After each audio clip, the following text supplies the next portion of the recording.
Preservationists and a local church clash over what to do with one of Beaufort's historic houses.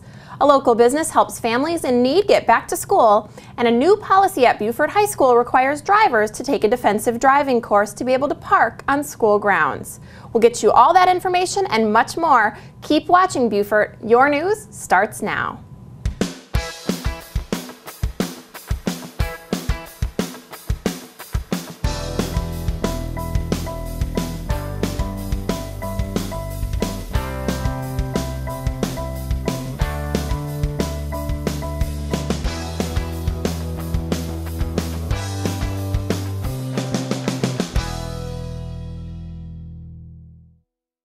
Thanks for joining us for the Beaufort News. I'm Jessa Jeremiah, and here's your local headline news.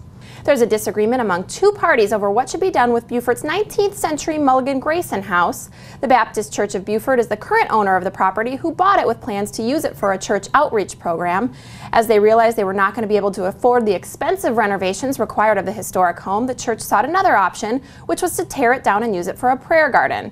The Historic Beaufort Foundation says the home is too important to the history of Beaufort to tear down. For now, the City of Beaufort has denied the church's demolition request. After serving as the interim chief since March, Alan Beach has officially been appointed as the Port Royal Chief of Police. Beach has been serving as the area's public safety department since 1985, where he has begun as a Beaufort firefighter.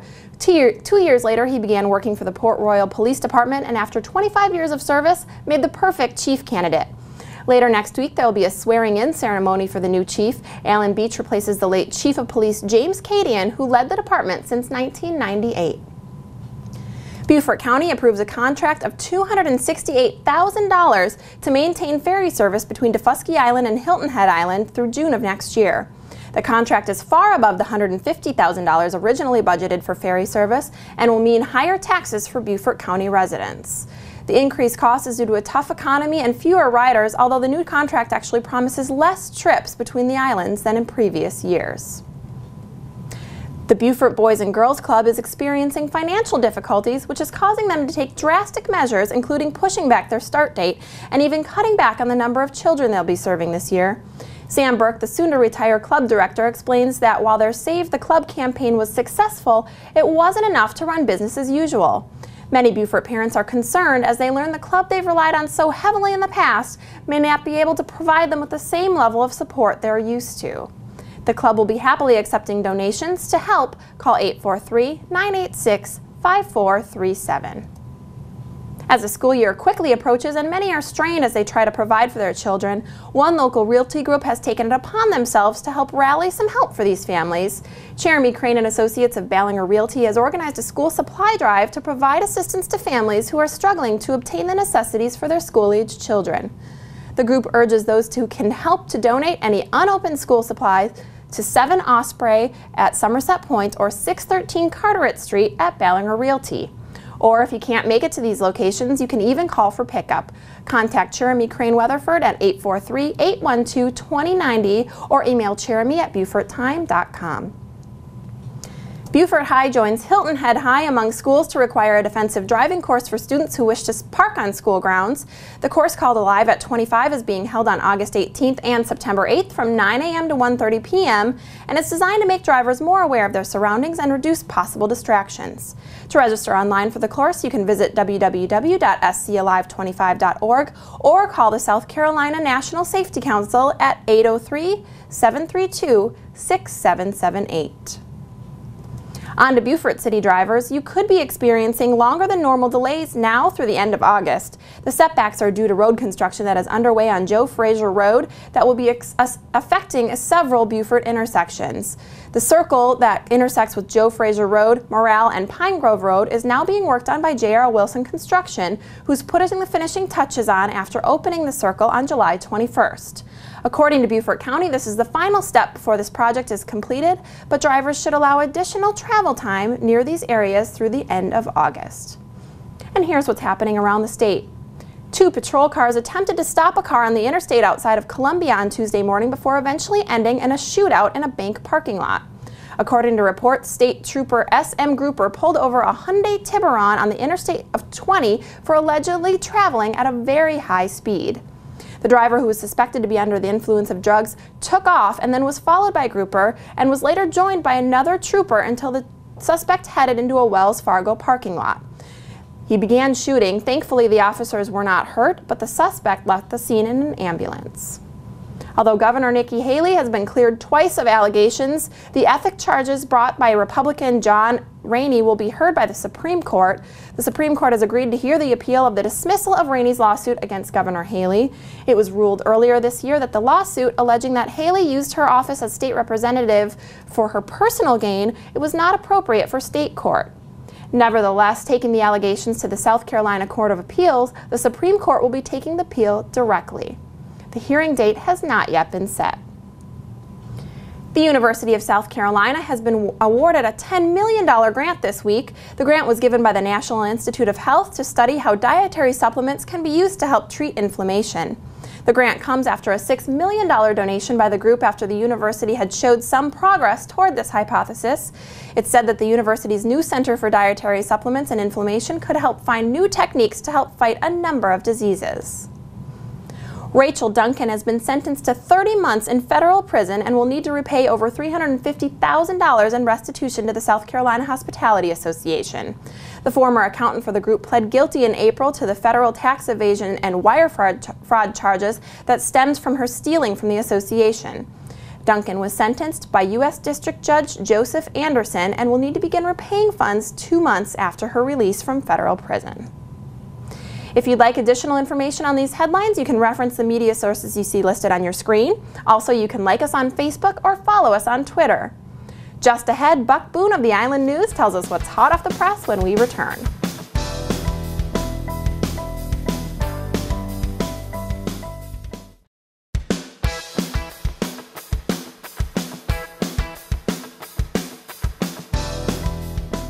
Welcome back to the Beaufort News. We have Mr. Buck Boone with us now. Good to see you, Buck. Good to see you, Jessa. So I understand that Coosa Elementary is the first school in Beaufort to implement Leader in Me. Why don't you tell us about that? Well, the Leader in Me is a model that weaves 7 habits of leadership into the school's current curriculum in an effort to develop the whole child. The Leader in Me was developed by Dr. Stephen Covey and was based off his book, The 7 Habits of Highly Effective People. And what will this model mean for Coosa Elementary students and the Beaufort community? Well, the Leader in Me produces transformational results such as higher academic achievement, fewer discipline problems, and increased engagement among teachers and parents. Students will gain a sense of self-confidence, take pride in their school, and learn the skills that will help them as adults, such as respect and working with others. Now, let's talk about Riverview Charter School. I understand that they've relocated to Shell Point Elementary. What was the motivation for Riverview to move? Well, Riverview Charter School just outgrew its location at Burroughs Avenue with 114 new students, which is 456 students total enrolled for the 2012-2013 school year. Its previous location was just simply too small for the growing charter school.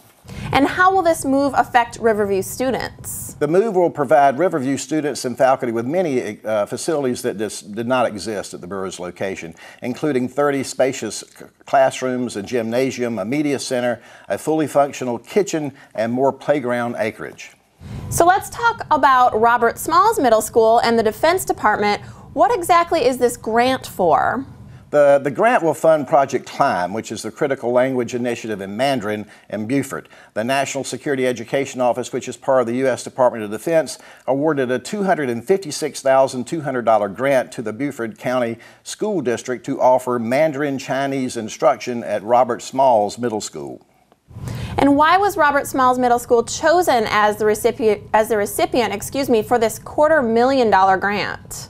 Nearly 25% of the 475 students at Robert Smalls Middle come from military-connected families, and the Department of Defense Education Activity Educational Partnership, which facilitated the grant review and selection process, provides support and resources to schools throughout the United States that serve children of military families. All right. Well, thank you, Buck, for our press report. We appreciate it. Thank you, Jessa. We're joined by Mr. Robb Wells with the Beaufort Regional Chamber. Welcome, Robb. Thank you for having me. So, Robb, tell us, Beaufort has been the recipient of some wonderful accolades this summer. Let's talk about some of them. Yeah, sure. it's one thing when we talk about how just wonderful Beaufort and the Sea Islands are. It's another thing when someone recognizes that and praises us as well, and those are good things. Southern Living, of course, listing Harbor Island as one of their top secluded beaches in America is just a tremendous accolade. One of my favorite is Yachting Magazine just recently released their best yachting towns and of course listed Beaufort high in that list. So tremendous praise going around for this area, and it's all things that we already knew, but everybody else finds out from their readers. And now wedding destinations are becoming more and more of a trend among brides. How has Beaufort positioned itself to capture those groups? Yeah, it is a growing trend. It's still on the uptick, and you know, that special day, you just want to make it even more special, and the setting is key. Here in Beaufort, a lot of our properties and a lot of our amenities are working on ways to develop guides, shows, and one in particular, the Best of Beaufort Bridal Show at the Hilton Garden Inn coming up in September. You're going to get an insider's look at all of the best that Beaufort has to offer as far as planning that special day. It's free. Go online and register at BeaufortBride.com. And you know, they'll help you plan and find the people to help the catering and the location and the event logistics. Of course, Beaufort will roll out the beautiful destination for you. And speaking of beautiful destinations, tell us about one of the best ways to experience Beaufort. Yeah, Jessa, one of my favorite ways to get through this area and see Beaufort as a tourist is using our carriage tours. Whether that's Sea Island Carriage and Walter and his group, or Rose at Southern Rose, or the Spirit of Old Beaufort, you know, and the AC van ride, you know, or a walking tour through the Old Point. That is the best way to experience this historic and beautiful city. Well, it sounds like a wonderful way to see all of the beautiful Beaufort sites that we have to offer. Thank you so much, Rob. Thank you, Jess. Coming up, USCB is opening their first on-campus housing right here in Beaufort. We'll hear from the housing director and a USCB student about what these changes mean for Beaufort when we return with more Beaufort news.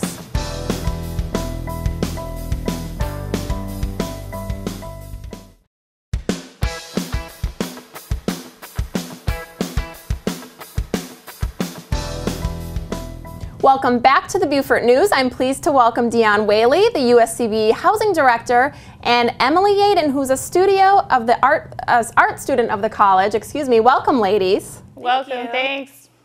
So, Deonne, I understand that the Beaufort campus of USCB is opening their first on-campus housing. As the Director of Student Housing, what about this holds the most significance to you? For me, I think the most significant part is that we're now offering students a place to live and be a part of the community here. Before we were only offering classes, and now they have the opportunity to be fully engaged in the Beaufort community and have that out-of-classroom experience with the Beaufort area as well. And Emily, what is most appealing to students about living in the historic Grace White House in downtown Beaufort? Well, it's awesome because Beaufort's one of the top 25 art towns, and so being surrounded by the thing that you love the most is going to be very helpful to the new students coming in, and just the support of having an art community is going to be awesome. I'm really excited and jealous. Great. And what do both of you feel the community can do to help welcome and support these new residents? I would say the community could help them by just being supportive, and when they realize that they're part of the Grace White House, students that are living here, be excited and start teaching them about the area. If they're in a restaurant or they're in your store and you find out that they're one of the students living there, tell them about other opportunities where they can get involved in the community, because I do think these students want to be a part of Beaufort. I just think that the students are here to basically revive this campus, and so having the support from the community is going to be very, very helpful to get the Beaufort Arts Campus on track to where it needs to be.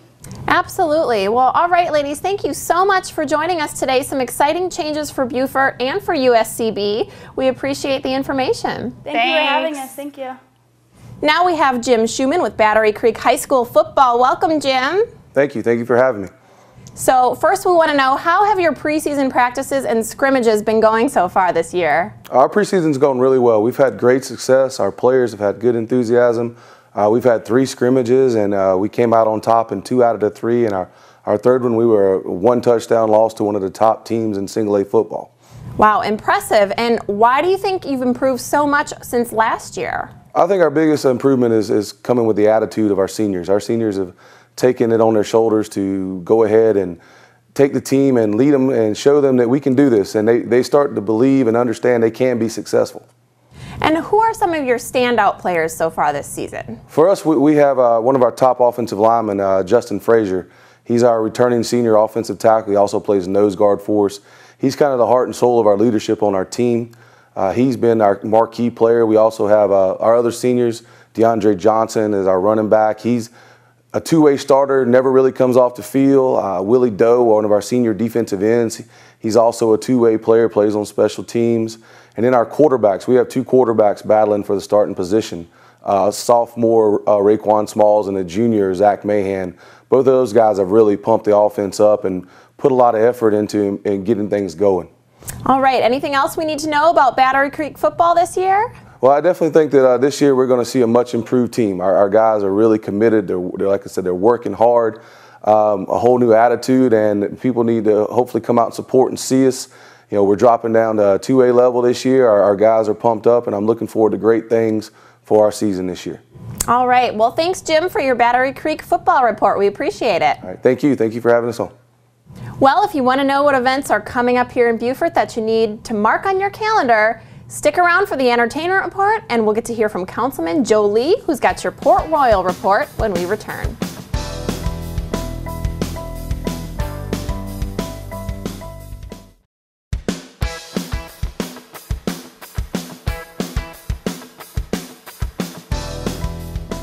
Welcome back to the Beaufort News. We have Councilman Joe Lee here to give us our Port Royal report. Welcome, Joe. Good to be here. Thank you for having me. Absolutely. Well, Joe, do you have some recent updates from the town of Port Royal for us? Yes, we do. We have some exciting news. The Shuman Thai restaurant that was on Paris Avenue in the little schoolhouse moved, or is in the process of moving and relocating across the street beside the old school pizzeria. And right away in behind them in the little schoolhouse, we have a new restaurant that just opened this weekend.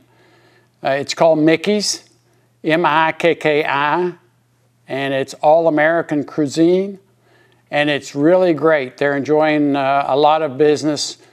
People are coming by and grabbing a sandwich and taking a walk on the wetlands since it's right beside the wetlands. So please go by and see these folks. They're really good and would welcome you. The other news is the paving of Rebo Road. Most of the engineering is now complete, and we'll be going out for bids, or the state will be going out for bids to get the road paved. It'll be paved from the bridge at Paris Island on down to the McTier Bridge, and then further on into the city of Beaufort. So this fall, you can expect some paving going on. We'll ask for your patience, of course, because we'll probably be doing all this in the daytime, but the wait will be worth it. All right, well, thank you. And the Rotary Club of the Low Country recently announced their annual oyster roast. Do you have some details for us about that? Yes, I sure do. We're really excited. These guys have their annual oyster roast. This year it's November the 11th.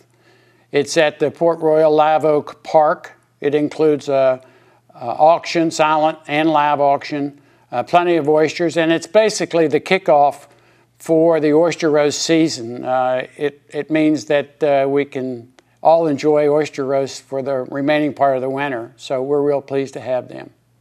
And I understand you want to share some Port Royal trivia with us. What do you have for us? Well, I think one of the little items that people fail to realize is that we have a bunch of zip codes in Port Royal. It's not just 29935, so you could have one of 4 different zip codes. All right. Well, very informative. Thanks so much, Joe. Thank you. Look forward to next week's news. All right. Sounds good. Thank you. Now let's get to Mr. Mark Shaffer from Low Country Weekly to tell us what we need to know about arts and entertainment in Beaufort this week. Welcome. Hi, Jessa. How are you? I'm great. How are you doing? I'm fine. So street music has returned to Port Royal. Why don't you tell us about it? Okay, well, this is basically a free concert series. It's a gift to the community from the town of Port Royal. It's produced by Artworks, and this year's got underway last Saturday with the Gas House Gorillas. The next concert is August 25th with the bluesman Zach Harmon. Okay, so where do we go and what should we bring? Well, you bring your chairs if you want. It starts at 6 p.m. every Saturday at Paris Avenue in Old Port Royal Village. You'll definitely want to bring a chair. Some dancing shoes would be good. And if you have any questions, call Artworks. The number is 279-2787. Sounds like tons of fun. And now, Mark, I hear there's a unique event happening in Waterfront Park on Sunday, September 9th. Tell us about that event. It's Yoga Aid for Africa Yoga Project. It's coordinated by several area yogi studios, including Glow Country Weekly columnist Shelley Lowther of Dancing Dog Yoga, who's an AYP ambassador. The goal is basically to raise $10,000 for the Africa Yoga Project, which enables people to create transformation within their communities through the power of yoga. So what will be going on that day in the park? Well, it lasts from noon to 4. It features demonstrations, mini classes, and a screening of the award-winning film Practice Change, the Africa Yoga Project story. The main event is a live DJ, yoga, not toga party that evening. It's a free event, but donations are encouraged. And last but not least, there's something big happening downtown this Saturday, and it's for shoppers. What can you tell us? Well, this Saturday, August 18th, marks the return of Main Street Beaufort dollars. They go on sale at 10 o'clock at the Main Street Beaufort office downtown on West Street Extension. That's next to the Lollipop Shop. Now, the last time Main Street did this tickets sold out in 15 minutes, so you want to get there well in advance, Jessa. Fabulous. And we talked a little bit about this last week, but for viewers who missed it, tell us how these Main Street Beaufort dollars work. Well, basically, it's double your money. Spend $100 on Main Street dollars, and you can turn around and get $200 worth of merchandise from participating merchants. You have until September 13th to use them. That's 28 days to spend your Beaufort dollars. And for more, you can go online at lcweekly.com or pick up a fresh copy of Low Country Weekly on the street. And that is what's out and about. Jessa? All right, Mark. Well, as usual, you've given us some great events to keep us busy, and we look forward to it. All right. Thanks a lot. And thanks for joining us for your Beaufort News. I'm Jessa Jeremiah. Join us next time.